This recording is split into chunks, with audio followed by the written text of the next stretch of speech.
Hello, we will now begin the graduate seminar for Week 4, focusing on early Pauline Christianity Christological language, divine sonship, and Jesus as Lord. Larry W. Hurtado, Lord Jesus Christ, Devotion to Jesus in Earliest Christianity, Grand Rapids, William B. Geerdman's Publishing Company, 2003, Chapter 2.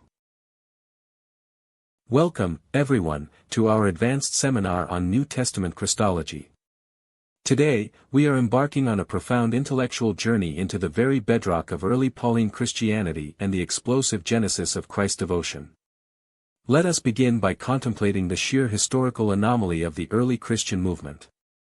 The emergence of devotion to Jesus in earliest Christianity is not merely a historical curiosity, it is perhaps the most profound paradigm shift in the history of Western religious thought. Imagine, if you will, a vast, ancient fortress representing the Jewish commitment to strict, exclusivist monotheism. This fortress was built over centuries, designed to keep out any notion of multiple deities or the worship of created beings. Into this impregnable fortress, a massive shockwave is introduced, the life, ministry, and ultimate execution of Jesus of Nazareth.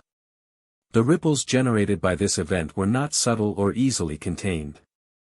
As Larry W. Hurtado points out in our text, the immediate and dominant outcome of Jesus' career was a sharply divided set of views about him. Think about the sheer polarizing force required to produce such extremes. On one hand, you have the full weight of the religious and political establishment condemning him to the most shameful death imaginable. Some views were so negative as to justify his crucifixion, branding him a false prophet or a subversive threat. On the other hand, almost immediately, a community of dedicated followers emerges, claiming not only that he survived death, but that he is worthy of a devotion previously reserved exclusively for the God of Israel. The devotional life of the followers of Jesus was marked by a high importance given to him, amounting to a new binitarian devotional pattern unprecedented in Jewish monotheism. What exactly does the term binitarian mean in this context? It means that within the absolute mathematical oneness of Jewish monotheism, the absolute conviction that there is only one Creator God, a second figure, Jesus, is programmatically included in the devotional and cultic life of the community. He is praised, prayed to, and revered alongside God. This is not a gradual evolution over centuries, like the slow erosion of a canyon, this is a sudden, unparalleled religious mutation. It is a sudden explosion of new religious practice that demands a robust historical explanation. To understand this, a fully adequate historical analysis of early Christ devotion requires a clearly formulated and explicitly stated theory of the forces and factors that drove and shaped it. We cannot rely on superficial assumptions or view this development as an inevitable given. We must ask the hard historical questions: what were the specific catalysts? How did devout, monotheistic Jews suddenly feel compelled, and indeed completely justified, in rendering cultic reverence to a crucified rabbi? Throughout this session, we will unpack the complex matrix of historical, social, and experiential forces that collided to produce this revolutionary devotional pattern. We will see that this was not a simple linear progression, but a dynamic, often turbulent process of innovation driven by profound religious experiences, intense polemical conflicts, and the inescapable gravity of the historical Jesus himself.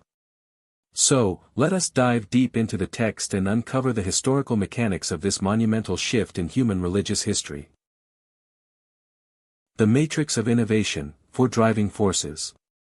To truly grasp the magnitude of this religious innovation, we need a comprehensive and multidimensional theory. We cannot point to just one cause and say, this is why Christianity started.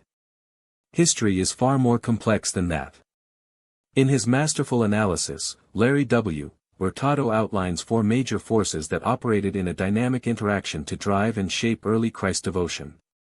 Let us examine them as the four fundamental pillars of our historical framework. The first force is Jewish exclusivist monotheism. Now, you might initially think of strict monotheism as a barrier to Christ devotion. After all, if there is only one God, how can you worship Jesus? But Hurtado argues brilliantly that monotheism was actually the most important context and a powerful shaping force. It is precisely because these early believers were strict monotheists that their devotion to Jesus took a specifically binitarian shape. They did not simply add Jesus to a pantheon of gods, as a pagan might do, engaging in an apotheosis to create a new, separate deity. Instead, they programmatically included him within the unique identity of the one God. Monotheism acted as the crucible that forced their devotion into an entirely new, unparalleled variant of exclusive worship. The second force is the impact of Jesus himself, particularly the polarizing effects of his career. As we discussed earlier, Jesus left no one neutral. His ministry provoked an extreme reaction, leading to his outright condemnation and execution. This trauma placed tremendous pressure on his followers. They could not simply remember him as a mild-mannered teacher. The scandal of the cross forced them either to abandon him completely or to radically reaffirm and elevate his significance. This polarization contributed heavily to the very positive thematizing of him from the earliest known circles of the Jesus movement onward. The third force is revelatory religious experiences. We will delve deeply into this shortly, but for now, understand that something powerful was needed to convince devout Jews to alter their worship practices. These experiences communicated to circles of the Jesus movement the overwhelming conviction that Jesus had been given heavenly glory and that God himself demanded this new cultic reverence. Without these profound experiential catalysts, the movement would likely have remained a mere historical curiosity. The fourth and final force is the encounter with the larger religious environment. The early Christians did not exist in a vacuum. They were surrounded by a complex Roman-era religious landscape, filled with pagan cults and, more immediately, competing Jewish factions. The dynamics of countering Jewish polemics, defending their claims against those who called Jesus a cursed heretic, and the necessity of differentiating and justifying Christian devotion over against the dominant pagan practice, forced them to articulate and refine their theology. They had to defend their symbolic universe against intense opposition, and in doing so, they forged a robust and distinct religious identity. These four forces, monotheism, the impact of Jesus, religious experience, and the religious environment, interacted dynamically, like tectonic plates colliding, to thrust upward the towering mountain of early Christ devotion. The phenomenon of revelatory religious experience. We now arrive at a critical juncture in our analysis. We have established that Jesus was a polarizing figure, but simply remembering a great teacher, or even believing that a martyr was vindicated by God, does not automatically lead to worship. The particularizing focus on Jesus would hardly be expected to amount to the binitarian devotional pattern we see so quickly in evidence. Something more is required. A massive leap occurred, crossing the ultimate boundary between honoring a human and worshipping him alongside the Creator. How do we account for this staggering leap? Hurtado proposes, and I strongly agree, that the most plausible factor for this is the effect of powerful religious experiences in early Christian circles. We are talking about experiences that struck the recipients as having absolute revelatory validity, a force so profound that it was sufficient to demand a complete reconfiguring of monotheistic practice. Imagine being a devout, first-century Jew. Every day of your life, you recite the Shema, "Hear, O Israel, the Lord our God, the Lord is one." To suddenly start offering cultic reverence to Jesus of Nazareth requires an authorization of the highest order. It requires a mandate from God himself. Now, in modern academic circles, there has often been a tendency to look down on religious experiences. Influenced by certain social science paradigms like relative deprivation theory, scholars have sometimes dismissed visions and revelations as mere false consciousness, hallucinations, or the manifestations of psychopathology, the delusions of stressed or dysfunctional individuals. However, as Hurtado meticulously argues, this dismissive approach is historically and sociologically inadequate. Drawing on the work of scholars like Anthony Wallace, we learn that the religious vision experience per se is not psychopathological but rather the reverse. It is a synthesizing and often therapeutic process. Wallace calls this maze-way reformulation, a dramatic restructuring of one's entire worldview, often happening in a sudden moment of insight. Furthermore, sociologist Rodney Stark has convincingly demonstrated that revelational religious experiences can contradict and challenge prevailing theological truths.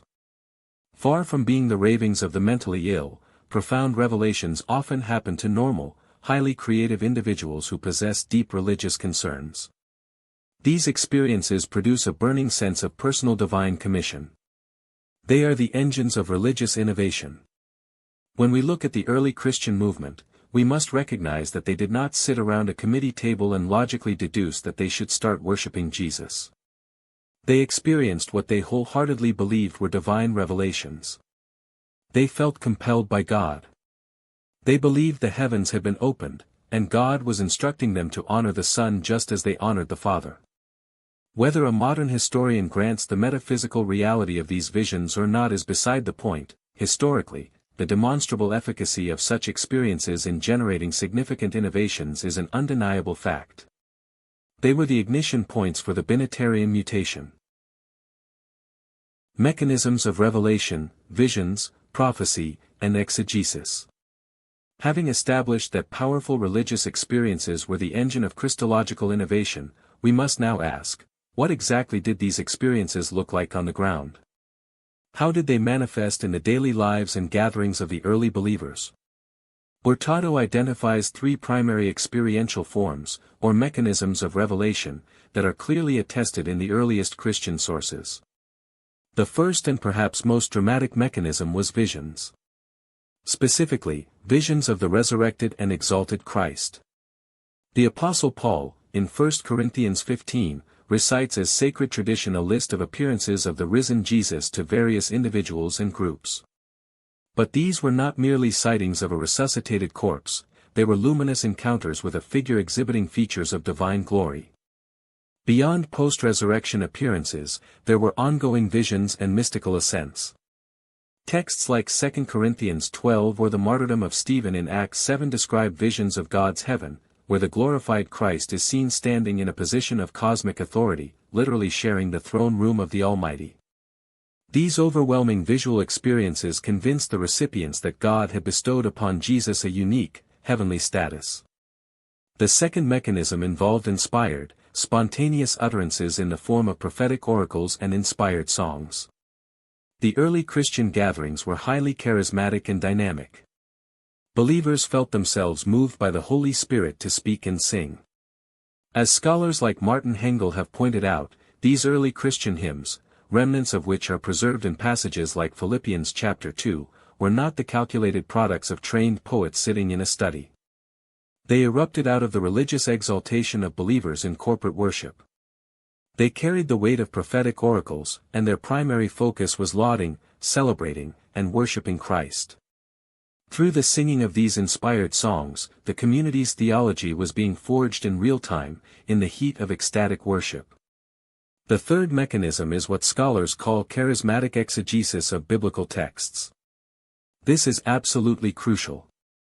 The early Christians were Jewish, their Bible was the Old Testament. In the context of their intense worship and expectation of divine guidance, they began to read their ancient scriptures with newly opened eyes. They experienced inspired insights, finding Jesus hidden in the texts. The results were sometimes astonishing. Consider the famous Christ hymn in Philippians 2. The climax of that hymn declares that at the name of Jesus every knee should bow and every tongue confess that Jesus Christ is Lord. This is an explicit, verbatim borrowing from Isaiah chapter 45, verse 23. But here is the radical part. Isaiah 45 is perhaps the most fiercely, stridently monotheistic passage in the entire Old Testament, where Yahweh declares, "I am God, and there is no other." Through charismatic exegesis, these early Jewish believers took a text fiercely guarding the exclusive worship of Yahweh and applied it directly to Jesus, identifying him as the Kyrios, the Lord. This was not a slow academic rereading, it was an explosive, spirit-driven realization that fundamentally altered their religious universe. The crucible of the religious environment and polemics. We have looked at the internal forces, the impact of Jesus and the ecstatic religious experiences, but we must also look outward. The fourth force driving Christ's devotion was the relentless pressure of the surrounding religious environment. The early Christians did not practice their faith in a serene, isolated vacuum. They were thrust into a highly contested, pluralistic, and often hostile Roman-era religious landscape. To survive, they had to differentiate their message. They had to explain why they were different, and this necessity forced them to think critically and articulate their beliefs with increasing precision. Let's consider the pagan environment first. Throughout the Roman Empire, there was the pervasive presence of the emperor cult. Caesars were routinely hailed as saviors, lords, and explicitly as sons of God. Hurtado points out a fascinating historical correlation: the rising frequency in the Christological use of divine sonship language in late 1st century Christian writings may very well reflect a deliberate reaction against the contemporaneous increase in the use of that exact same rhetoric by the Flavian emperors. By proclaiming Jesus as the true Son of God, Christians were not just making a theological statement, they were making a subversive political and cultural claim. They were co-opting the imperial propaganda and deploying it to elevate Christ over Caesar. But the most immediate and intense pressure came from their own Jewish matrix. From the very beginning, the early Christian movement suffered fierce opposition and criticism from other sectors of Judaism. Think about it, the Jerusalem authorities colluded with Pilate to have Jesus executed. That opposition did not vanish on Easter morning, it intensified.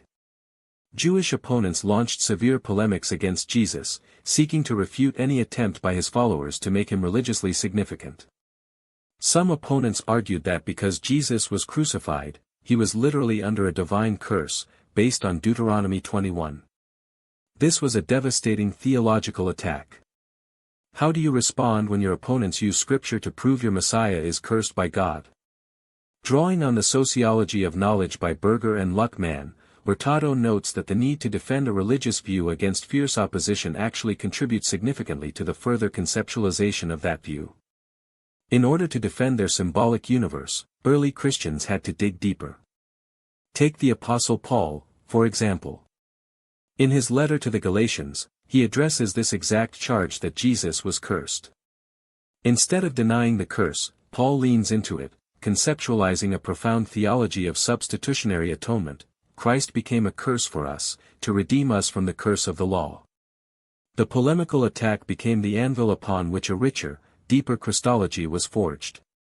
The hostility of the environment did not destroy early Christ devotion, rather, it was the crucible that refined it, forcing believers to clarify, justify, and ultimately elevate their claims about Jesus. Methodological quandary, the starting point of inquiry. Now that we have established the theoretical forces driving the emergence of Christ devotion, we face a crucial methodological dilemma as historians. We are transitioning into Chapter 2 of Hurtado's work, which is titled Early Pauline Christianity. And immediately, we must ask the question, where do we begin? If our goal is to study the absolute earliest manifestations of devotion to Jesus, where should we drop our anchor in the murky waters of first-century history? In any study of earliest Christ devotion, the letters of the Apostle Paul certainly must loom large. They are undeniably central. But some readers, perhaps even some of you in this seminar, might be wondering why a rigorous historical study would commence with a chapter on Paul, rather than starting with an analysis of early Jewish Christianity in Roman Judea, specifically in Palestine. After all, if we look at strict chronological order, there were, of course, Christians before the Apostle Paul. Paul was not the founder of Christianity, he was a convert to an existing movement. We learn this undeniable fact from Paul himself. In his letter to the Romans, chapter 16, Paul sends greetings to Andronicus and Eunia, two Jewish compatriots whom he explicitly identifies as people who were in Christ before me. In his letter to the Galatians, he refers to those in the Jerusalem church who were apostles before me. The historical reality is clear. The very first groups in the emergent Christian movement were made up of Jewish adherents in Jerusalem and elsewhere in the regions of Judea and Galilee, beginning in the early 30s CE, immediately following the crucifixion. Paul himself was actively persecuting these very groups before his dramatic conversion on the road to Damascus. So, from a purely linear, chronological perspective, it might at first seem far more logical, and indeed necessary, to commence our historical analysis with these pre-Pauline Jewish Christian groups. Why not start at the absolute, geographical and temporal ground zero in Jerusalem? It seems like common sense. But, as we will discover, historical research is rarely that straightforward. As Hurtado meticulously explains, there are several compelling, practical, and epistemological reasons for choosing to commence our study with the Apostle Paul rather than the Jerusalem Church. The chronological sequence of events does not always align with the chronological availability of hard, documentary evidence. We are about to explore why starting with Paul is not a slight against the original disciples, but an absolute necessity for sound historical methodology. The documentary void of pre-Pauline Christianity. So, why not start our historical investigation in Jerusalem in the year 33? The answer lies in a harsh reality of ancient history, the documentary void. A practical, and frankly considerable, problem facing any historian of this era is that we have absolutely no undisputed written source that stems directly from any of these very early circles of pre-Pauline Jewish Christians. We have no letters from Peter written in the year 35. We have no theological treatises from James the Just from the year 40. When historians attempt to reconstruct the past, they rely on primary sources, and for the very first decade of the Jesus movement, we have a frustrating silence in terms of direct, contemporaneous documents. Now, you might immediately object and say, wait a minute, what about the New Testament letters of James, Peter, and Jude? Aren't those from the Jerusalem leaders? It is true that the New Testament contains writings bearing those names. However, as Hurtado points out, in modern critical scholarship, these texts are widely, though not universally, but certainly by a strong consensus, regarded as pseudonymous. That means they were likely written by later followers using the names of these revered apostles to lend authority to their texts. Most scholars date the epistles of James, 1st and 2nd Peter, and Jude to the late 1st century, or even the early 2nd century. Therefore, they cannot serve as direct, unmediated windows into the Jerusalem Church of the 30s. What about the Gospels? Some recent, highly publicized scholarship attempts to reconstruct the earliest Palestinian communities using a hypothetical sayings document known as Q. The theory is that Q represents the earliest layer of Jesus' followers. But here is the critical flaw in that approach: the document, Q, does not actually exist on its own. We have never found a manuscript of Q. It is a scholarly reconstruction based on material shared by the Gospels of Matthew and Luke. And when were Matthew and Luke written? The broad scholarly consensus places them roughly between the years 75 and 90 CE. That means the sayings material in Q went through 4 or 5 decades of oral transmission, adaptation, and heavy theological reworking before it was ever frozen into the texts we have today. To extract Q from Matthew and Luke, and then use it to make definitive claims about what peasant farmers in Galilee believed in the year 35, requires an incredibly elaborate, fragile, and highly hypothetical procedure. It is a house of cards built on speculation. We cannot build our foundational understanding of early Christology on texts that are either heavily redacted or simply don't exist in their original form. If we want solid historical footing, we must look elsewhere for our starting point. The Apostle Paul is the crucial historical bridge. If we cannot rely on hypothetical reconstructions of Q or later pseudonymous letters, where do we turn? We turn to the bedrock of early Christian historiography, the Apostle Paul. The simple, incontrovertible fact is that the earliest extant Christian writings in existence are the epistles of Paul.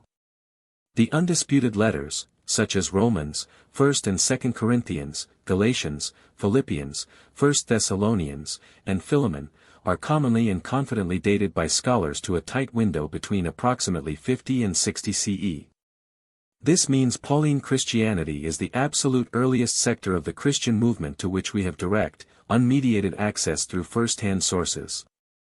When we read Paul, we are reading the actual words of a first-generation participant, frozen in time just 2 decades after the crucifixion.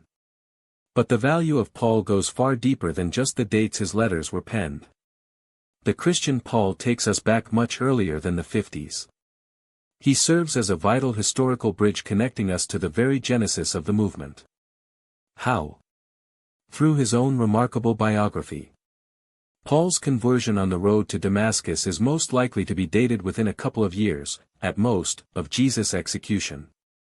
We are talking about the years 32 to 34 CE. In terms of social history, Paul is present at the very birth of the Christian movement. And consider what he was doing before his conversion. As a zealous, highly educated Pharisee, he wasn't just casually aware of this new sect, he was actively hunting them.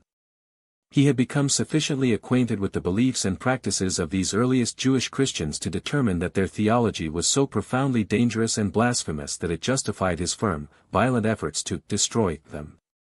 What was so dangerous? It was almost certainly their staggering, binitarian devotion to a crucified man.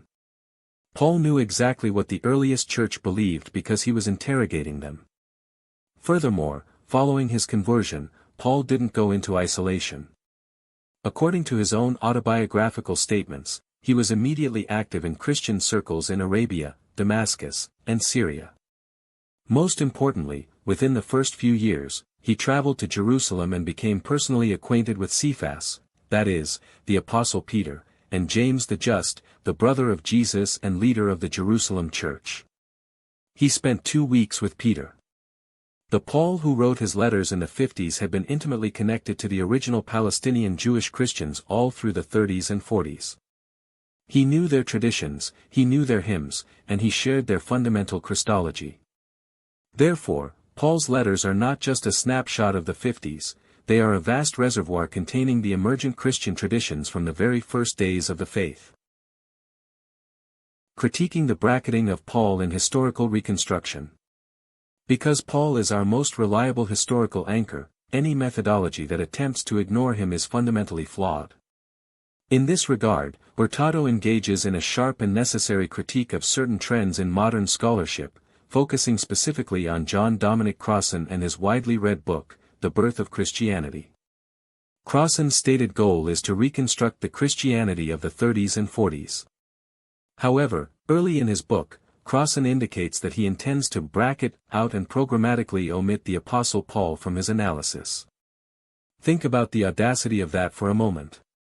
He is writing a history of the first 2 decades of Christianity, and he decides to completely ignore the only named figure from that exact period from whom we actually possess direct, undisputed, first-hand writings.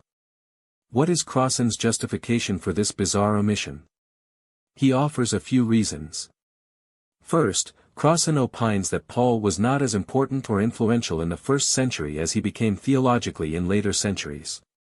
But as Hurtado rightly counters, the extent of Paul's personal popularity or influence in the year 50 is a completely irrelevant issue. We aren't studying Paul to see if he won a popularity contest, we are studying Paul because he is our primary source.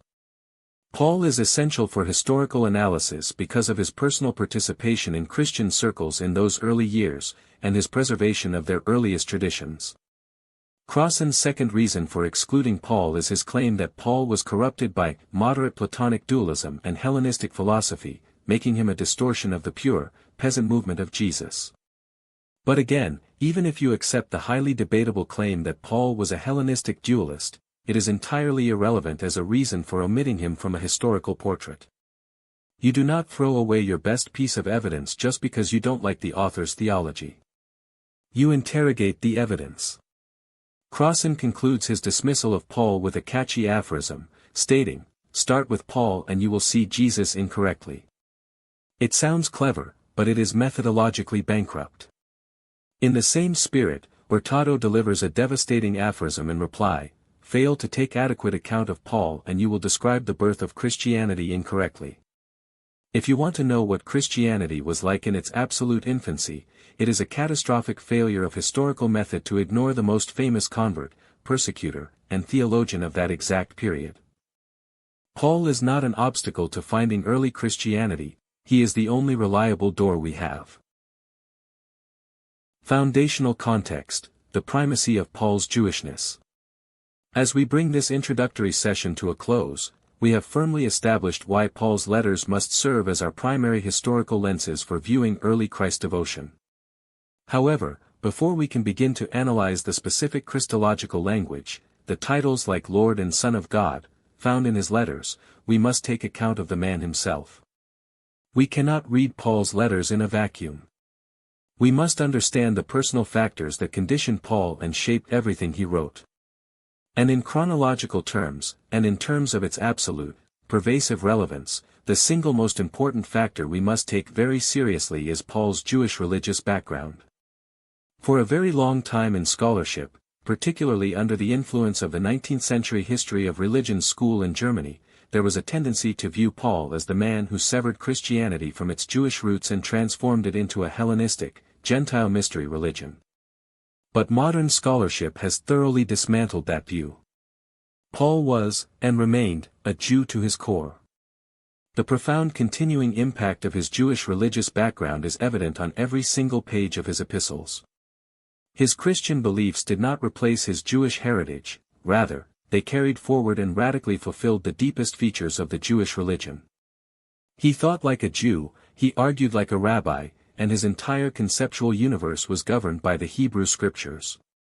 Even when we look at his defining role, his famous title as the Apostle to the Gentiles, we must realize that he did not adopt this role by abandoning his Jewishness.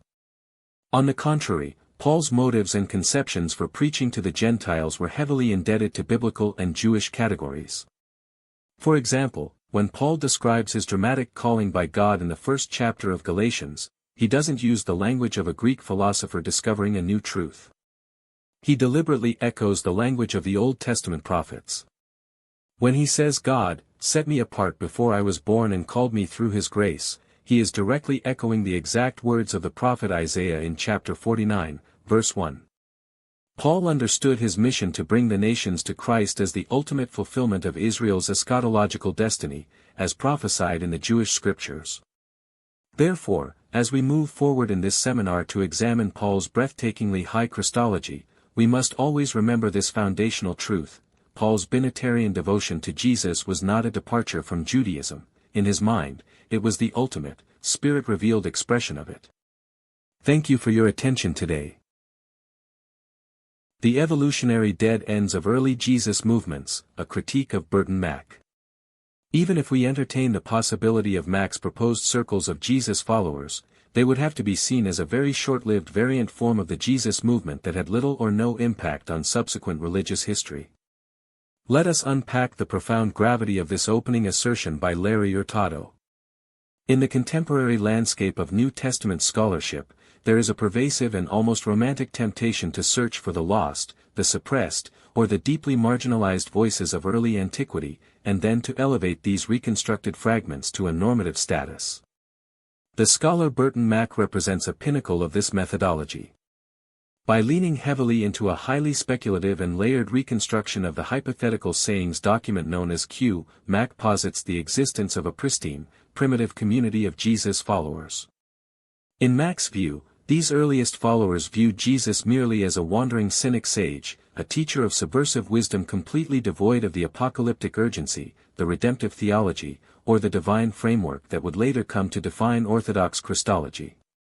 However, Hurtado pushes back against this romanticization of the marginal with a devastatingly effective biological analogy.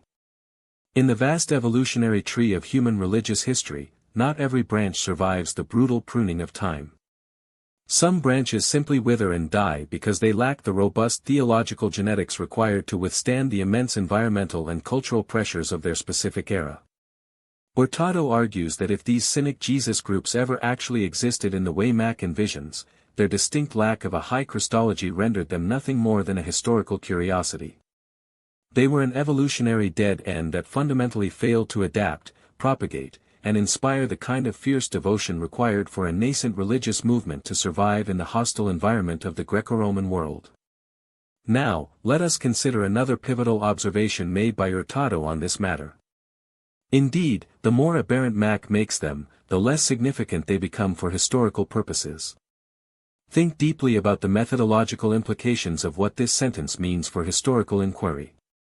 If a modern scholar meticulously reconstructs a version of early Christianity that is entirely, fundamentally disconnected from the explosive theological trajectory that actually survived, that actually conquered the Mediterranean basin, and that actually reshaped the Roman Empire, what actual historical explanatory power does that reconstruction hold? It is intellectually akin to trying to understand the monumental architectural triumph of the Roman Colosseum by spending all your time studying a flawed, discarded brick that was never even used in the foundation of the building. Hurtado's overarching point here is not to silence marginalized voices out of a sense of theological dogmatism, but rather to maintain a strict, unyielding historical rigor. If our goal is to truly understand the origins of the intense, world-altering binitarian devotion to Jesus that so rapidly spread across the ancient world, we absolutely cannot waste our primary analytical energy on hypothetical groups that left zero historical trace and influenced absolutely nothing that came after them. The study of history demands that we explain what actually occurred, how the massive paradigm shift of Christ's devotion took root, and why it possessed such unparalleled surviving power in the ancient religious marketplace. The catalyst of conflict, polarization, and the engine of Christ's devotion. The immediate and dominant outcome of Jesus' career was a sharply divided set of views about him, with some so negative as to justify his crucifixion and some so positive as to form the basis of one or more new religious movements of dedicated followers. We must recognize that the historical Jesus of Nazareth was not a mild-mannered philosopher who invited polite debate. The dominant outcome of his life, his radical teachings, and his tragic, violent death was not a mild appreciation of his ethical maxims. Instead, it was a deeply polarizing, societal shockwave. In the first-century context, people were fundamentally incapable of remaining neutral about Jesus. The environment he created forced a binary choice.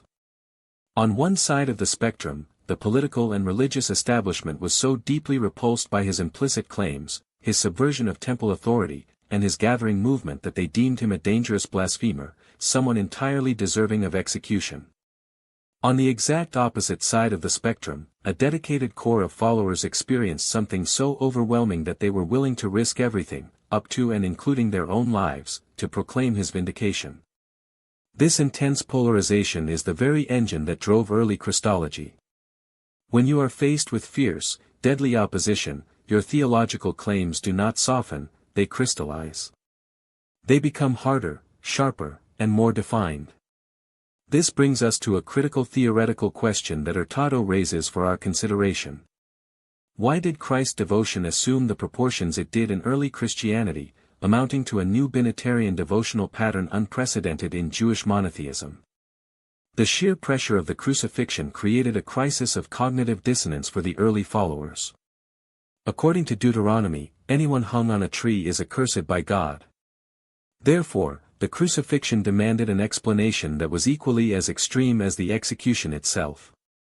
To counter the overwhelming social and religious narrative that Jesus was a failed, cursed false prophet, his followers had to articulate a defense of his legitimacy that transcended mere human vindication. They could not simply argue that he was a good man who was misunderstood. The only theological counterweight heavy enough to balance the scandal of the cross was the radical assertion that God himself had exalted Jesus to the highest heavenly status. The polarization over Jesus, which was already evident during his earthly ministry but escalated exponentially as a result of his execution, forced the early Christian communities to develop an incredibly high, articulate, and robust Christology. Without this intense, hostile polarization, the urgency to define exactly who Jesus was in relation to the God of Israel might never have reached the critical mass required to generate a completely new, binitarian devotional pattern. Conflict, therefore, is not just a backdrop to the New Testament, it is the very crucible in which the defining doctrines of the Christian faith were forged. The binitarian mutation, religious experience as a causative force. Christ's devotion quickly amounted to what may be regarded as an unparalleled innovation, mutation or new variant form of exclusivist monotheism in which a second figure, Jesus, was programmatically included with God in the devotional pattern. We are now confronting the central historical mystery of the early Christian movement. For centuries, the absolute cornerstone of Jewish identity was the Shema, the fierce, unyielding declaration that the Lord our God is one. The Jewish people had suffered immense persecution, exile, and martyrdom precisely because they absolutely refused to offer cultic worship to anyone or anything other than the one true God of Israel.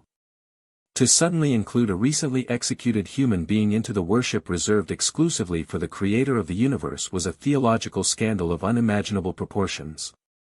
Sociological polarization, the need to defend Jesus against critics, might explain why they revered his memory, but it completely fails to explain why they began praying to him, singing hymns to him, and ritually calling upon his name.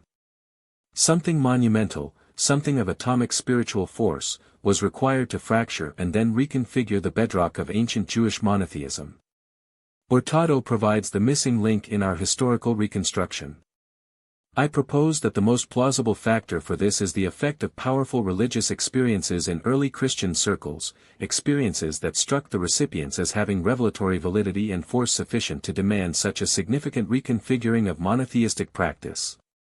Imagine the immense psychological and religious barrier that stood between a devout first-century Jew and the act of worshipping a man. That barrier could not be breached by mere theological brainstorming or philosophical debate. The only mechanism powerful enough to convince a devout Jewish monotheist to offer divine honors to Jesus was the overwhelming conviction that God himself had commanded it. The early believers experienced visions, prophecies, and spiritual manifestations that they interpreted as direct, unmistakable communications from the heavenly realm. These religious experiences carried an undeniable, self-authenticating authority. When a recipient experienced a vision of Jesus exalted to the right hand of God, enveloped in divine glory, it carried a revelatory force that shattered old paradigms. Now, it is crucial to understand our role as historians here. Hurtado is very careful to note that we do not need to philosophically grant the supernatural validity of these experiences to acknowledge their historical impact. Whether one views these visions as divine intervention, psychological manifestations, or sociological phenomena, the historical outcome remains exactly the same. The undeniable efficacy of these profound religious experiences served as the generative spark that ignited a completely unprecedented religious mutation, forever altering the trajectory of human history by placing Jesus on the throne of the Almighty. Overcoming the scholarly reluctance toward revelatory experience. For various reasons the religious experiences described in the early Christian sources have not always been done justice in scholarly studies. From its inception, scholarly study of the New Testament has mainly had theological concerns, mining the New Testament for what it has to say that would inform, support, or challenge Christian beliefs. As we delve deeper into the mechanics of early Christianity, we must confront a massive blind spot within the modern academic establishment. Following the Enlightenment, the academic world developed a distinct discomfort with the supernatural, the mystical, and the charismatic. For generations, New Testament scholars approached the early Christian texts as if the apostles were basically academic theologians sitting in a library, carefully cutting and pasting Jewish texts to construct new doctrines. The focus was overwhelmingly on the evolution of thought, the development of organizational structures, and the socio-economic status of the believers. When the ancient texts explicitly described people falling into trances, speaking in tongues, or witnessing blinding visions of the risen Christ, the scholarly consensus was largely to look the other way. Critical scholars often employed what is known as deprivation theory, a sociological framework that assumes intense religious experiences are merely the hallucinatory byproducts of extreme stress, sexual frustration, economic deprivation, or latent psychopathology. By reducing these profound encounters to psychological dysfunction, the Academy effectively neutralized the raw, chaotic, and creative spiritual energy that actually birthed the movement. However, Hurtado pushes back strongly against this academic reductionism. We need to allow specifically for the causative significance of revelatory experiences in the religious innovations that took place in these circles. That is, I hold that an adequate historical understanding of early Christianity requires us to give significant attention to the religious experiences that obviously formed such a major part of the early Christian ethos. We must listen to scholars like James D. G. Dunn, who explicitly warned against discounting the creative force of religious experience.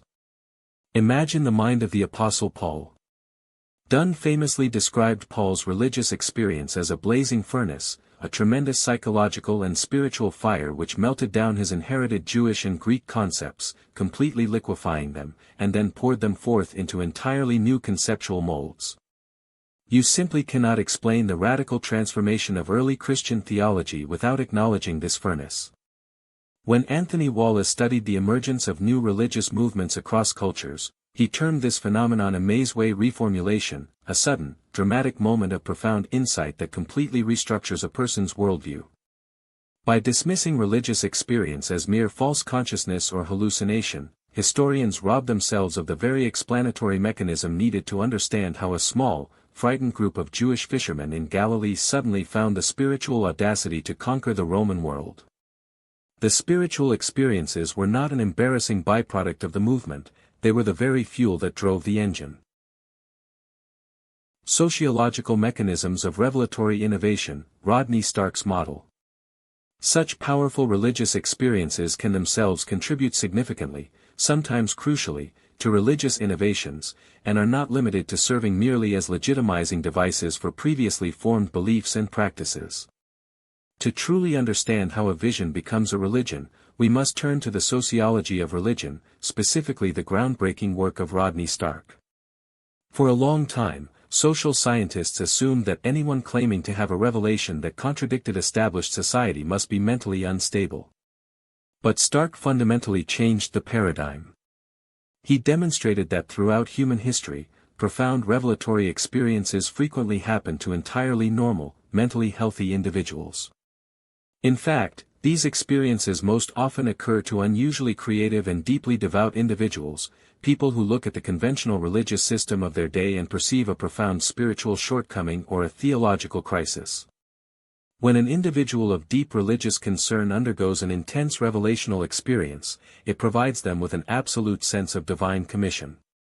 It gives them the unshakable authority to stand up and contradict the prevailing theological truths of their era. But having a vision is only the first step. The second, and perhaps most crucial point of Stark's model, is this. It is crucial to the success of the revelation that some others accept it as such. A vision in a vacuum changes nothing. For a revelation to spark a religious revolution, it requires a community of reception. Stark points out that during times of immense social and cultural crisis, ordinary people become significantly more willing to listen to and accept claims of new divine revelations. Consider the context of first-century Judea. The people were laboring under the crushing weight of Roman military occupation. Their messianic hopes were burning intensely. And then, the central figure of their immediate hope, Jesus, is brutally executed. This was a crisis of monumental proportions. When the early disciples began to testify, with burning conviction, that they had encountered the resurrected Christ clothed in heavenly glory, their traumatized community was primed to receive this new revelation. The experiences of the apostles were not just personal comfort, they served as the architectural blueprints for a massive theological reconstruction. Social scientists refer to figures who introduced these kinds of reforms within an existing tradition as minor founders. The early Christians were not trying to invent a brand new religion from scratch. They firmly believed they were experiencing the ultimate fulfillment and elaboration of the existing Jewish tradition. They were bringing the explosive fire of new, charismatic revelation back into the ancient house of Israel.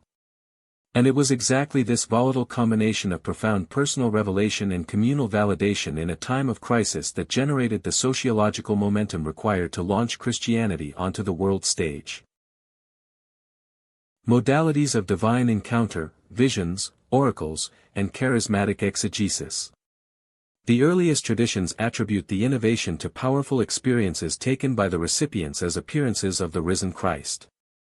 We have established that religious experience was the engine of innovation, but how exactly did this machinery operate in the daily life of the early church? Hurtado identifies three distinct modalities of revelation that provided the raw data for early Christology. The first and most obvious modality is visions of the resurrected and exalted Christ.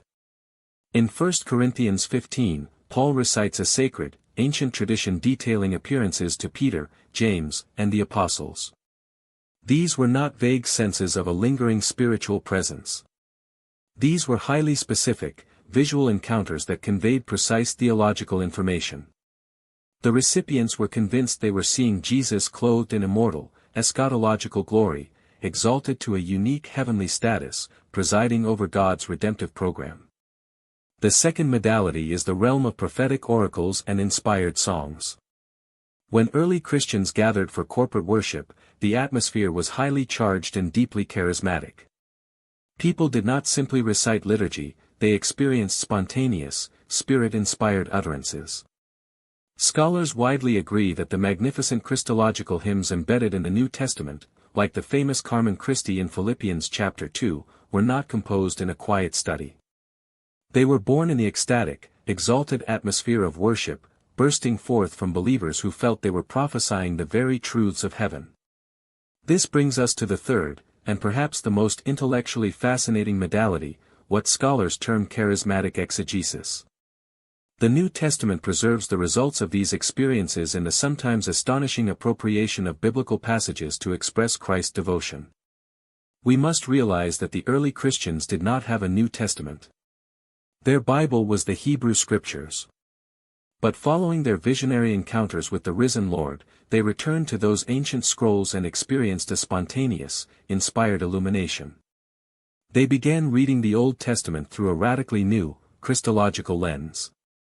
Through this charismatic exegesis, they began to see Jesus hidden in the texts. The most breathtaking example of this is found in Philippians chapter 2. Paul takes Isaiah 45, verse 23, a passage that is arguably the most stridently, fiercely monotheistic text in the entire Old Testament, a text where Yahweh declares, "To me every knee shall bow, every tongue shall swear allegiance," and Paul boldly applies those exact words to Jesus. This was an astonishing act of theological audacity. By utilizing charismatic exegesis, the early believers essentially opened up the closed, sacred identity of Yahweh and found Jesus seated firmly inside it. These three modalities, visions, inspired hymns, and charismatic reading of Scripture, formed the interactive matrix where the highest claims about Jesus were originally forged. The crucible of conflict, environmental shaping of Christology.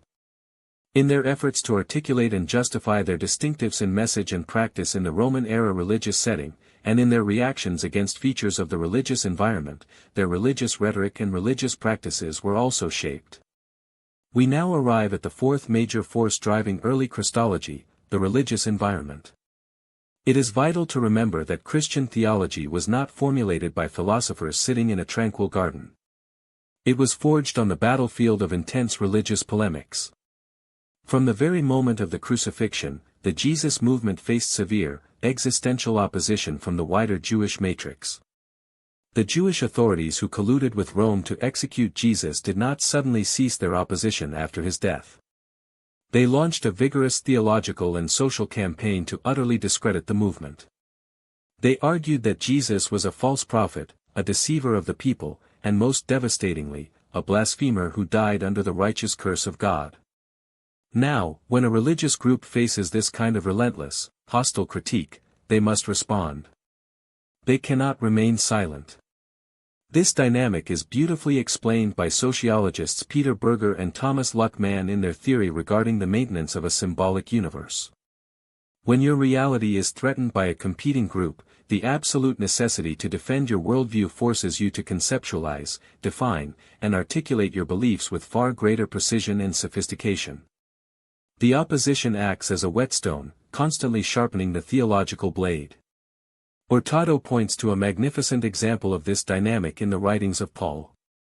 Let us look closely at Paul's treatment of Christ as becoming a curse for us in Galatians chapter 3, verses 10 through 14. It is highly probable that this profound theological statement was forged in the heat of a direct reaction to hostile Jewish charges. The critics were yelling, "Read Deuteronomy, your so-called Messiah is cursed by God because he hung on a tree." How does Paul respond? He performs an act of theological judo. He takes the momentum of the opponent's attack, accepts the premise, but completely inverts the conclusion. Paul essentially says, "Yes, you are right. He was cursed. But he did not die under a curse for his own sins. He became a curse for us, absorbing the condemnation of the law on our behalf to bring us redemption. Notice what has happened here.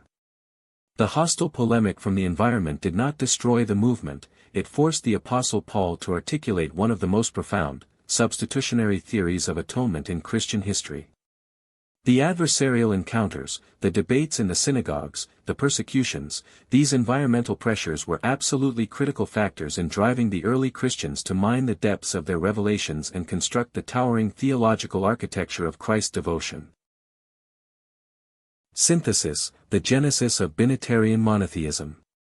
Although I have proposed something of the individual effects of these forces, I emphasize again that they are to be seen as having operated in a dynamic interaction in early Christian circles. We have now examined the four massive tectonic plates that collided to form the mountain of early Christology. Let us synthesize them. The first is Jewish exclusivist monotheism. This was the unyielding bedrock. The second is the impact of the historical Jesus, specifically the violent polarization caused by his life and death. The third is the catalytic spark of revelatory religious experiences. And the fourth is the friction generated by the religious environment and Jewish polemics. To truly grasp the origins of Christian theology, you must visualize these four forces operating simultaneously in a state of dynamic tension. Imagine the early believers experiencing these overwhelming visions of the exalted Jesus. The raw power of these revelations was pushing them to elevate Jesus to the highest possible divine status. In a pagan context, this would have been simple. The Greeks and Romans routinely elevated human heroes, like Hercules or the Caesars, to the status of a god through a process called apotheosis. But the early Christians were Jewish. The first force, their inherited commitment to exclusivist monotheism, acted as an unbreakable gravitational pull preventing them from sliding into polytheism. They could not simply declare Jesus to be a second, separate God.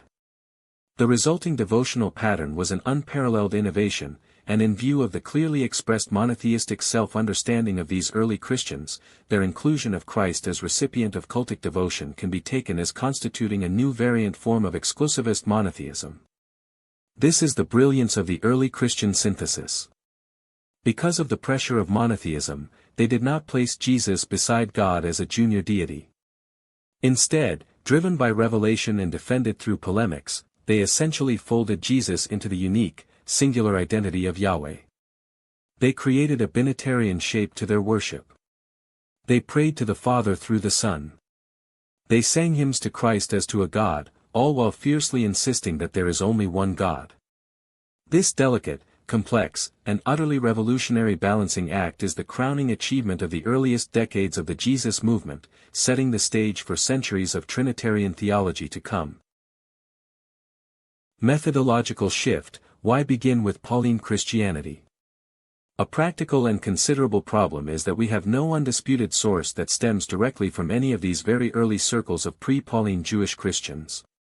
As we transition to the second major phase of our analysis, we must address a glaring methodological question.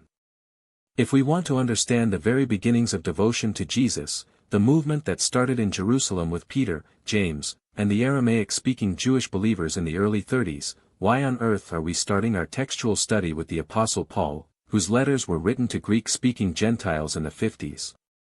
It seems chronologically backward. But Hurtado points out a brutal, unavoidable reality of historical research. The documentary void. We simply do not possess a single, undisputed, original document written by the Jerusalem Church in that first decade. Now, some scholars try to circumvent this problem by using hypothetical sources. They take the Gospel of Thomas, or the Didache, or the highly theorized Q document, and they attempt to surgically extract what they believe are the earliest layers of tradition to reconstruct the theology of the 30s. But the problem is that all of those documents, in their current forms, date from the late 1st or even the middle of the 2nd century. Using them to confidently reconstruct the earliest days requires an incredibly elaborate, highly subjective chain of scholarly hypotheses. So I have chosen to start with a body of evidence whose provenance, contents, and historical usefulness are much more widely agreed upon. Instead of building our historical house on the shifting sands of hypothetical redaction criticism, Hurtado insists that we must build on solid rock. The undisputed letters of Paul are the absolute earliest surviving documents of the Christian movement, period. They are our first, unfiltered, unmediated window into the ancient church. But the genius of starting with Paul is that Paul was not just an innovator, he was a massive receiver of tradition. When Paul wrote to the Corinthians or the Romans in the 50s, he routinely embedded ancient hymns, early creeds, and liturgical formulas that he himself had received when he converted decades earlier. Paul's letters act as a secure historical anchor. By analyzing the highly developed Christology present in his letters, we can scientifically extrapolate backward, tracing the trajectory of those embedded traditions right to the very doorstep of the empty tomb. The methodological fallacy of bracketing Paul, engaging J.D. Crossan. The fact is that Paul was not simply a Christian figure of the 50s, the approximate years to which his extant letters happen to be dated. The Christian Paul takes us back much earlier. To conclude our core argument, we must engage in a sharp methodological dispute with a prominent contemporary scholar, John Dominic Crossan. In his famous book, The Birth of Christianity, Crossan declares his intention to focus exclusively on the history of the 30s and 40s, and therefore, he makes the programmatic decision to completely bracket out the Apostle Paul. Crossan argues that Paul represents a later Hellenistic corruption, influenced by Platonic dualism, and therefore should be ignored if we want to find the pristine, original Jesus movement. Hurtado dismantles this approach as a profound historical fallacy. Let us look at the timeline. Yes, the physical papyrus of Paul's letters was inked in the 50s, but Paul the man is a primary, organic participant in the very birth of the movement. Most historians date Paul's dramatic conversion on the Damascus road to within just 1 to 3 years after the crucifixion of Jesus, placing it squarely in the early 30s. But even more incredibly, Paul's interaction with the Jesus movement goes back even before his conversion. As a zealous Pharisee, Paul was intimately acquainted with the claims of the earliest Jewish Christians. He knew exactly what they were preaching about Jesus, and he deemed it so utterly blasphemous and dangerous that he initiated a violent campaign of persecution against them. This provides us with an absolutely invaluable piece of historical data. The fact that Saul the Pharisee was persecuting the church in the early 30s proves, beyond a shadow of a doubt, that the earliest Christians were already making massive, highly provocative theological claims about Jesus. They were not just a quiet club of ethical philosophers. Furthermore, after his conversion, Paul spent decades interacting directly with the primary pillars of the Jerusalem church, conferring personally with Peter and James, the brother of Jesus. Fail to take adequate account of Paul and you will describe the birth of Christianity incorrectly. This aphorism by Hurtado serves as the final, absolute rule for our study. You cannot write a history of the first 2 decades of Christianity while deliberately blinding yourself to the only named individual who actually left us written documents spanning that exact era. Paul was not a Greek philosopher trying to Hellenize a Jewish sect. As Hurtado emphasizes in his concluding section, the most critical personal factor in understanding Paul is his indelible, enduring Jewishness. His entire apostolic mission, his conceptual frameworks, and his breathtaking Christology were forged entirely within the matrix of Second Temple Judaism. Therefore, as we look to understand the explosive origins of devotion to Jesus, the fiercely Jewish, fiercely brilliant mind of the Apostle Paul is not an obstacle to overcome, it is the indispensable bridge that carries us directly into the blazing heart of the earliest Christian mystery. Conclusion: synthesizing the forces behind early Christ devotion. Hurtado states, an adequate historical analysis of early Christ devotion should include a clearly formulated and explicitly stated theory of the forces and factors that drove and shaped it. In our seminar today, we reach the culmination of our analysis of these underlying forces. We have spent significant time unpacking the complexities of the early Jesus movement. It is crucial to understand that the devotion we see in the New Testament did not just appear out of a vacuum. It was the result of a highly dynamic intersection of multiple profound elements. We are looking at Jewish exclusivist monotheism, the undeniable impact of Jesus himself, the advent of powerful revelatory religious experiences, and the intense interactions with the wider Roman and Jewish religious environments. These elements did not operate in isolation. Moving to our next point, Hurtado notes, these are to be seen as having operated in a dynamic interaction in early Christian circles. This dynamic interaction is exactly what makes the origins of Christ devotion so unique and historically fascinating. It was not merely a linear progression of theological reflection. Rather, it was a crucible. The inherited commitment to monotheism acted as a container, while revelatory experiences provided the spark. This did not lead to a pagan-style apotheosis where Jesus just became another god in a pantheon. Instead, it created what we now call a binitarian shape of worship within a strict monotheistic framework. As you reflect on these four factors, consider how they worked simultaneously to construct a completely new variant of religious practice in the ancient world. The Jesus tradition and behavioral formation.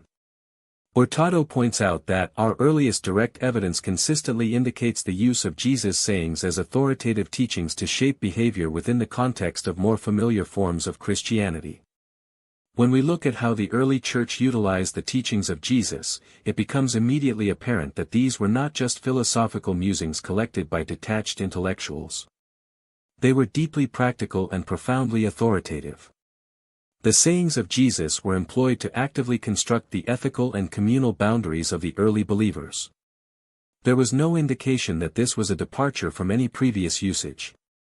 Hurtado elaborates, stating, even if we entertain the possibility of Mac's proposed circles of Jesus followers, they would have to be seen as a very short-lived variant form. This is a critical scholarly intervention. Some modern historians have tried to argue that the earliest followers of Jesus were simply traveling cynic sages who only cared about wisdom sayings, completely devoid of any profound Christological devotion. However, if such groups even existed, they were a biological dead end in the history of religion. They were an evolutionary failure, an unsuccessful mutation that could not sustain itself. The groups that actually survived and shaped the course of history were those that held a high view of Jesus, utilizing his traditions to forge a robust, resilient community structure. Therefore, the hypothesis of a gospel circle completely divorced from Christ devotion fails to account for the actual trajectory of the surviving Christian tradition.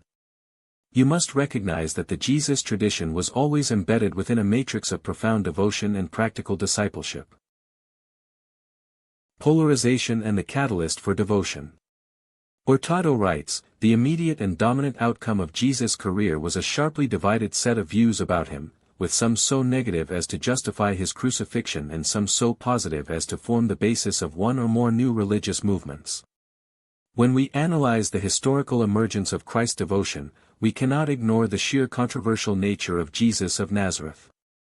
His earthly ministry did not merely leave people mildly interested or indifferent. It forced a definitive wedge into the religious and social fabric of first-century Judea. This polarization is a fundamental historical fact that any serious student of the New Testament must grapple with. The extremity of the opposition, culminating in the trauma of his execution on a Roman cross, meant that his followers were placed under immense pressure. They could not hold a neutral or moderately appreciative view of him. They were forced to either abandon him completely or to drastically elevate and articulate their devotion. Continuing this line of thought, Hurtado asserts, the most likely explanation of why the question of Jesus' legitimacy and authority featured so prominently in early Christian circles is this polarization of views about Jesus. This means that the intense focus on who Jesus was, and his absolute authority, was forged in the fires of conflict. The early believers had to vigorously defend their claims against severe Jewish critique and eventual Roman suspicion. This polarizing effect, therefore, acted as a massive catalyst. It accelerated the theological articulation of his divine status. It forced the early church to quickly define the boundaries of their faith, leading to the rapid development of a distinct and robust Christology. Revelatory experience and binitarian mutation. Hurtado proposes that, the most plausible factor for this is the effect of powerful religious experiences in early Christian circles, experiences that struck the recipients as having revelatory validity and force. We now turn to one of the most critical, yet often neglected, components in the formation of early Christ devotion. Scholars are sometimes hesitant to discuss the topic of religious experience because it seems subjective or unquantifiable.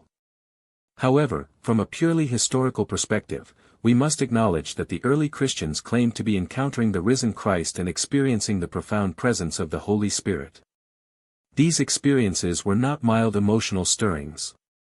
They were earth-shattering encounters that carried enough cognitive and spiritual weight to compel Jewish believers to redefine their deeply ingrained monotheistic practices.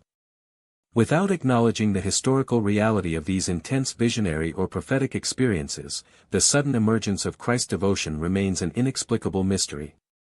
Elaborating on the outcome of these events, Hurtado states, Christ devotion quickly amounted to what may be regarded as an unparalleled innovation, mutation or new variant form of exclusivist monotheism.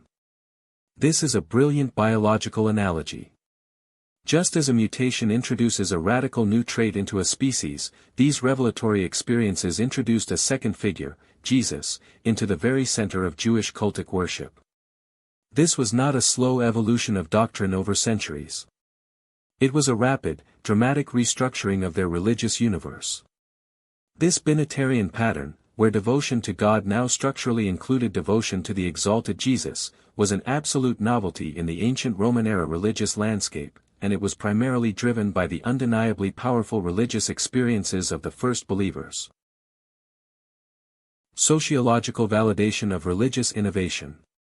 Hurtado references sociologist Rodney Stark, observing that Stark defends the idea that certain powerful religious experiences themselves can produce significant innovations in religious traditions. In the realm of academia, there has been a long-standing tendency, especially within the social sciences, to view religious experiences purely as manifestations of psychological distress or social deprivation. They are often dismissed as mere hallucinations or the coping mechanisms of marginalized groups. However, cutting-edge sociological research, as highlighted by Hurtado, provides us with a very different lens. True religious innovations, the kind that give birth to enduring historical movements, are often sparked by profoundly creative individuals who undergo what they perceive as genuine revelatory moments.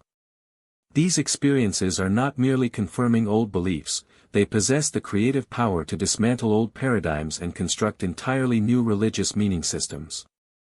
Building on this framework, Hurtado notes that these experiences are not necessarily merely manifestations of psychopathology.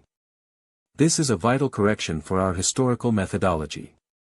If we assume the early Christians were simply delusional, we fail to understand the profound internal logic and the immense resilience of the movement they founded. The Apostle Paul and other early leaders were engaging in what sociologists call maze-way reformulation. In moments of profound insight, they completely reconfigured their understanding of God, salvation, and history around the figure of the crucified and risen Jesus. Therefore, as historians and theologians, we must treat their claims of revelation with serious analytical respect, recognizing them as the generative engines of what would become the global Christian faith. Charismatic exegesis and cultic worship. Hurtado identifies key mediums for new insights, stating, what might be termed charismatic exegesis of biblical texts was still another important medium for new insights. When we look at how the early Christians developed their profound Christology, we must understand that they did not discard their Jewish scriptures. Instead, they returned to them with a radically new lens. Driven by their experiences of the risen Christ and the outpouring of the Spirit, they engaged in a highly inspired, spontaneous rereading of the Old Testament. This charismatic exegesis allowed them to uncover hidden meanings and prophetic fulfillments that were entirely centered on Jesus. It was an explosive hermeneutical shift. They were not doing dry, academic textual criticism, they were reading the texts dynamically within the context of intense corporate worship, believing the Spirit was actively illuminating the ancient words. To illustrate this profound shift, Hurtado writes, the utterly remarkable allusion to Isaiah chapter 45, verse 23 in Philippians chapter 2, verses 10 and 11 involves finding a reference to Christ as Kyrios as well as God in what is perhaps the most stridently monotheistic passage in the Old Testament. This is a breathtaking historical and theological maneuver. Isaiah chapter 45 is arguably the most fiercely exclusive declaration of Yahweh's solitary sovereignty in the entire Hebrew Bible. Yet, the early Jewish Christians, propelled by their visionary experiences and charismatic interpretations, seamlessly applied this exact text to Jesus. By declaring in Philippians chapter 2 that every knee will bow to Jesus as Lord, they were essentially folding him into the divine identity. This proves that their corporate worship and scriptural exegesis were inseparable from their rapidly mutating, highly exalted view of Christ. Environmental polemics and Christological shaping.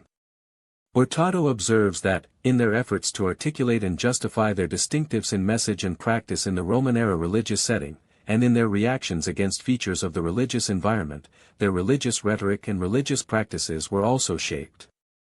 It is a fundamental historical principle that identity is often formed in the crucible of opposition. The early Christian movement did not develop its profound theology in a peaceful, isolated monastery. It was forged on the streets, in the synagogues, and in the bustling forums of the Greco-Roman world. They were constantly surrounded by a sea of pagan polytheism on one side and fierce Jewish opposition on the other. This hostile environment demanded absolute clarity. They had to explain why they refused to participate in the imperial cult, and simultaneously, they had to defend their devotion to a crucified Messiah against the charges of blasphemy from their fellow Jews. Expanding on the impact of this conflict, Hurtado states, the need to defend a religious or political view against opposition can in fact contribute significantly to the further conceptualization of the view by its defenders. This sociological insight is paramount for understanding the New Testament. The severe criticism they faced did not destroy their faith, it crystallized it. For example, when Jewish opponents mocked Jesus as a false teacher who died under the curse of the Torah, the Apostle Paul did not retreat. Instead, he boldly reframed the narrative, arguing that Christ intentionally became a curse for us to redeem us from the curse of the law. Thus, the intense polemics of their environment acted as a powerful anvil upon which the intricate details of early Christology were hammered out and ultimately solidified. Methodological application, the Pauline starting point. Hurtado argues, in any study of earliest Christ devotion the letters of Paul certainly must loom large, for these invaluable writings reflect an intense religious devotion to Jesus at a remarkably early point. As we transition from the general forces behind Christ's devotion to the specific application of our historical method, we must firmly establish our starting line. When scholars attempt to reconstruct the origins of Christianity, they face a myriad of fragmented sources, hypothetical documents, and later gospel narratives. However, amidst this complexity, the undisputed epistles of the Apostle Paul stand as unshakable bedrock. These are the earliest, directly accessible documents we possess. They open a clear, unmediated window into the vibrant faith of the Christian communities operating in the 50s of the 1st century, merely 2 decades after the crucifixion. To ignore Paul in favor of highly speculative reconstructions of hypothetical communities is a grave methodological error. Emphasizing this necessity, Hurtado points out, Pauline Christianity is thus the earliest sector of the Christian movement to which we have direct access through first-hand sources. This direct access is absolutely priceless for the historian. While it might be tempting to chase after the theoretical existence of earlier, perhaps less devotionally intense groups like the proposed Q community, we possess no undisputed, contemporary documents from them. With Paul, however, we have undeniable, tangible evidence of a fully formed, highly exalted Christology already functioning as the standard matrix of belief across a diverse network of churches. Therefore, any sound historical investigation into the birth of Christian devotion must anchor itself fundamentally and unapologetically in the texts provided by the Apostle to the Gentiles. The historical fallacy of bracketing Paul. Hurtado vigorously critiques scholars who omit Paul, stating, in a scholarly study of earliest Christianity, even one restricted to the 30s and 40s, the choice not to take adequate account of Paul is a serious error for which there is simply no basis in historical method. In contemporary historical Jesus studies, there is a popular trend, championed by scholars like J.D. Crossan, to artificially bracket out the Apostle Paul from discussions concerning the very first decades of the movement.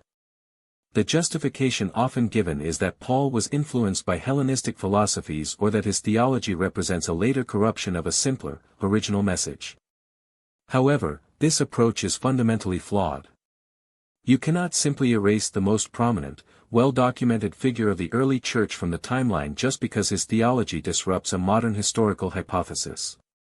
Paul was not a latecomer to the theological scene. Further dismantling this approach, Hurtado reminds us, prior to his conversion, as a zealous Pharisee, he had become sufficiently acquainted with the beliefs and practices of Jewish Christians to determine that they were so dangerous as to justify his firm efforts to destroy the Christian groups. This is a devastating counterargument. Paul's intimate knowledge of the early Jesus movement predates his own conversion, taking us back to within a year or two of the crucifixion. The very fact that he found their claims so profoundly threatening to his rigorous Pharisaic monotheism proves that the earliest Jewish Christians in Jerusalem were already articulating a radically elevated view of Jesus. Therefore, Paul is not an obstacle to finding the earliest Christianity, he is our most reliable and vital witness to it. Paul's Jewishness and the monotheistic matrix. Hurtado concludes, in chronological terms, and in terms of its pervasive relevance, the first factor to take very seriously is Paul's Jewish religious background and its continuing effect in his Christian beliefs and life. As we finalize our methodological approach to studying early Christology, we must fundamentally recalibrate our understanding of the Apostle Paul himself. For centuries, a false dichotomy has been drawn between a supposed Jewish religion of Jesus and a Hellenized religion about Jesus invented by Paul. This narrative is historically bankrupt. Paul was, from start to finish, a deeply embedded first-century Jew. His cognitive universe, his ethical frameworks, and his theological vocabulary were thoroughly saturated with the scriptures and traditions of Israel. Even as he crossed cultural boundaries to evangelize the Greco-Roman world, he did so completely within the conceptual parameters of Jewish apocalyptic expectations and prophetic models. Solidifying this perspective, Hurtado asserts, it is clear that even in his role as apostle to the Gentiles Paul's motives and conceptions were heavily indebted to biblical and Jewish categories. This means that when Paul articulates his breathtaking devotion to Christ, placing him on the throne of the universe and applying the divine name to him, he is not importing pagan concepts of demigods or imperial apotheosis. He is executing a profoundly Jewish theological maneuver. He is expanding the strict boundaries of exclusivist monotheism to include the crucified and risen Messiah, driven by what he believed was undeniable, divine revelation. Therefore, to comprehend the depth and the revolutionary nature of Pauline Christology, you must first and foremost read him as a brilliant, radicalized Jewish theologian.